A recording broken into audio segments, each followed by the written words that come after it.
किशनगढ़ शहर में सुदामा नाम का एक आदमी रहता था। सुदामा की नई नई शादी हुई थी। शादी में सुदामा को ससुराल से कुछ पैसे मिले थे। इन पैसों से मैं एक नया और सुंदर सा रिक्शा खरीदूंगा। रिक्शा ही क्यों, हम कुछ और काम भी तो कर सकते हैं। मेरे पिताजी रिक्शा चलाते थे और उन्होंने मुझे रिक्शा चलाना ही सिखाया है। मैं मेरे पिता के सिखाया हुआ ही काम करूंगा। ठीक है, जैसा तुम ठीक समझो। और सुदामा चमचमाता हुआ एक नया रिक्शा खरीद कर ले आता है। सुदामा ने अपने रिक्शे को फूलों और घुंघरू से सजाया और गद्दे वाली सीट लगवाई। सुदामा रोज सुबह अपना रिक्शा लेकर शहर में निकल पड़ता। रिक्शा नया और खूबसूरत होने के कारण उसे सवारियां ज्यादा मिलती थी। सुदामा की अच्छी कमाई होने लगी। ये लो भाग्यवान, पूरे 250 रुपए। आज कई सवारियां मिली। इसी तरह कमाई होती रही तो मैं जल्द ही अपना एक ऑटो रिक्शा ले लूंगा। कुछ दिन बीत गए। सुदामा की पत्नी गर्भवती हो गई थी। सुदामा अपनी पत्नी की देखभाल के लिए अब पहले से भी ज्यादा मेहनत करने लगा और सुनीता का पूरा ध्यान रखता था। ये लो, कुछ फल लाया हूं। तुम रोज फल खाया करो, इससे हमारा बच्चा स्वस्थ होगा। आप मेरा कितना ध्यान रखते हैं। मैं तुम्हारा ध्यान नहीं रखूंगा तो और कौन ध्यान रखेगा। हाँ, हमारा और है भी कौन। और हाँ, घर में ज्यादा काम करने की कोई जरूरत नहीं है। तुम आराम क्या करो। सुदामा के माता पिता की मृत्यु हो चुकी थी। सुदामा अपने माता पिता की इकलौती संतान था, जिस कारण ससुराल में सुनीता अकेली थी।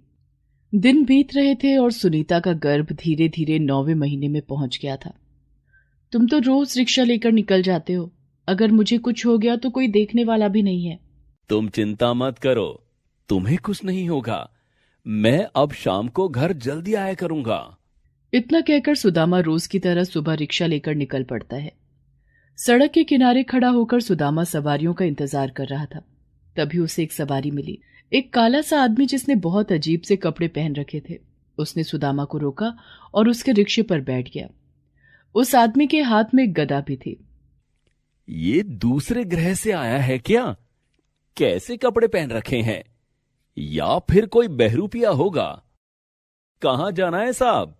यमलोक जाना है। क्या क्या मतलब? मैं यमराज हूं और तुम्हें लेने आया हूं। तुम्हें अभी मेरे साथ यमलोक चलना होगा। सुदामा रिक्शा रोक देता है और हाथ जोड़कर यमराज के सामने खड़ा हो जाता है। ऐसा मत कीजिए प्रभु, मुझे अभी मत मारिए। मेरी पत्नी गर्भवती है।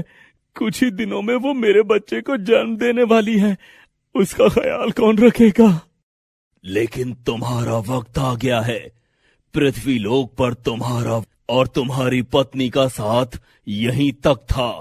अब तुम्हें मेरे साथ चलना ही होगा। सुदामा सड़क पर खड़े होकर यमराज के सामने रोने गिड़गिड़ाने लगता है और तभी एक तेज रफ्तार ट्रक आकर उसे कुचलकर चली जाती है और सुदामा की मौत हो जाती है। सुदामा अब भी यमराज के सामने अपनी जान की भीख मांग रहा होता है। दया करे यमराज जी। अब कुछ नहीं हो सकता। तुम्हें मेरे साथ चलना ही होगा। यमराज सड़क पर सुदामा की लाश की ओर इशारा करते हैं। सुदामा देखता है कि सड़क पर घायल अवस्था में उसकी लाश पड़ी हुई है। ये देखकर सुदामा जोर जोर से रोने लगता है। अब तो तुम्हें मेरे साथ चलना पड़ेगा। ठीक है, मैं चलने के लिए तैयार हूँ, लेकिन यमलोक जाने से पहले मैं एक बार अपनी पत्नी को देखना चाहता हूँ। ठीक है। सुदामा यमराज के साथ अपने घर पहुंचता है। वो देखता है कि उसकी पत्नी सुनीता बिस्तर पर बैठकर अपने गर्भ में पल रहे शिशु से कुछ बातें कर रही थी। तुम्हें आम बहुत पसंद है ना? तुम्हारे पापा आज तुम्हारे लिए आम लेकर आएंगे, तब जी भर के खा लेना। शिशु से बातें करते हुए सुनीता बहुत खुश थी और हंस रही थी। और क्या क्या पसंद है तुम्हें? मैं वो सब कह दूंगी तुम्हारे पापा से, वो ले आएंगे। तेरे पापा आने ही वाले होंगे। बदमाश, लात मारता है। अपनी पत्नी को अपने होने वाले बच्चे से बात करता देखकर सुदामा की आंखों में आंसू आ जाते हैं। सुदामा फिर कहता है, मेरी पत्नी मेरे घर आने का इंतजार कर रही है। उसे नहीं पता कि मैं मर चुका हूँ। अब मेरी पत्नी और मेरे होने वाले बच्चे की देखभाल कौन करेगा? ये मेरा काम नहीं है। मैं तो सिर्फ लोगों के प्राण लेता हूँ। मैं एक शर्त पर ही आपके साथ चलने के लिए तैयार हूँ। आपको सुदामा बनकर मेरी पत्नी और मेरे बच्चे की देखभाल करनी होगी। ये नहीं हो सकता। तो फिर मैं आपके साथ नहीं जाऊंगा। मैं आत्मा के रूप में अपनी पत्नी के आसपास रहूंगा। आपको मेरे परिवार पर जरा भी दया नहीं आती। मेरी पत्नी की हालत ऐसी नहीं है कि वो कुछ काम कर सके। मेरी पत्नी और मेरा बच्चा दोनों भूख से मर जाएंगे। आप मेरे प्राण लेने आए थे, लेकिन कुछ दिन बाद आपको मेरी पत्नी और मेरे बच्चे के प्राण अपने आप ही मिल जाएंगे, जब वे भूख से तड़प तड़प कर मर जाएंगे। दूसरी तरफ सड़क पर पड़ी सुदामा की लाश को एक एम्बुलेंस आकर ले जाती है और सुदामा की लाश एक हॉस्पिटल के मुर्दा घर में रखी होती है। डॉक्टर सुदामा के मृत शरीर में से अंग निकालकर उसे दूसरे मरीज को लगाने के लिए आपस में बात कर रहे थे। इसकी आंखें ठीक हैं, इन्हें दूसरे मरीज को लगा देते हैं। इसकी दोनों किडनियां भी ठीक हैं, ये भी दूसरे मरीज को ट्रांसप्लांट कर देंगे। हॉस्पिटल के कर्मचारी सुदामा के मृत शरीर से अंगों को निकालने के लिए उसे ऑपरेशन थिएटर की तरफ ले जाने लगते हैं और डॉक्टर ऑपरेशन की तैयारी करने लगते हैं। इधर सुदामा अब भी यमराज के सामने विनती कर रहा था कि तभी अचानक उसकी पत्नी प्रसव पीड़ा से चिल्लाने लगती है। हे भगवान, कितना दर्द हो रहा है। सुदामा कब आएगा? आज कहाँ रह गया वो? हे भगवान, मेरी मदद करो। अपनी पत्नी को दर्द से तड़पता देखकर सुदामा उसके पास जाता है, लेकिन उसकी पत्नी ना तो उसे देख पा रही थी और ना ही सुन पा रही थी। आज आपको मेरे साथ 2 और लोगों को अपने साथ लेकर जाना पड़ेगा। नहीं, मैं सिर्फ तुम्हें लेकर जाऊंगा। लेकिन अगर सही समय पर सुनीता को हॉस्पिटल नहीं पहुंचाया गया तो जच्चा और बच्चा दोनों की मौत हो सकती है। अगर आप इन्हें अपने साथ नहीं ले जाना चाहते हैं तो आपको इनकी जान बचानी होगी। ठीक है। यमराज सुदामा का रूप लेकर सुनीता के पास जाते हैं।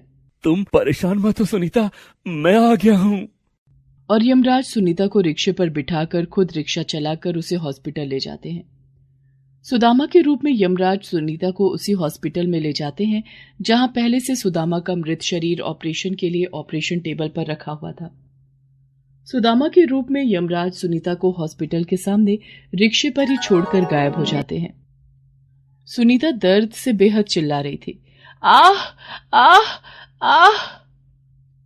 सुनीता की बुरी हालत को देखकर हॉस्पिटल की नर्स उसकी डिलीवरी के लिए जल्दी से डॉक्टर को बुलाती है और सुनीता के ऑपरेशन के लिए नर्स उसे ऑपरेशन थिएटर में ले जाती है। एक तरफ डॉक्टर सुदामा के मृत शरीर के ऑपरेशन की तैयारी कर रहे थे तो दूसरी तरफ डॉक्टर सुनीता की डिलीवरी की तैयारी कर रहे थे। सुदामा फिर यमराज से कहता है, मेरा बच्चा मेरा चेहरा भी नहीं देख पाएगा। मेरी पत्नी मेरी मौत का सदमा कैसे बर्दाश्त कर पाएगी?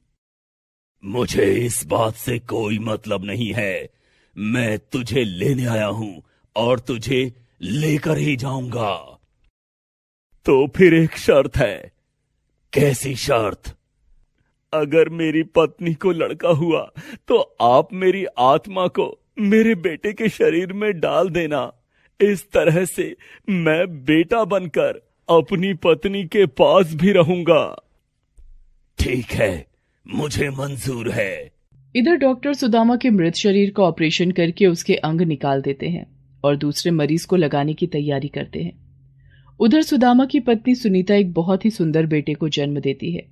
शर्त के मुताबिक यमराज सुनीता के बेटे के शरीर में सुदामा की आत्मा डाल देते हैं और यमलोक चले जाते हैं। बेटे के जन्म के बाद सुनीता बच्चे को लेकर घर आ जाती है।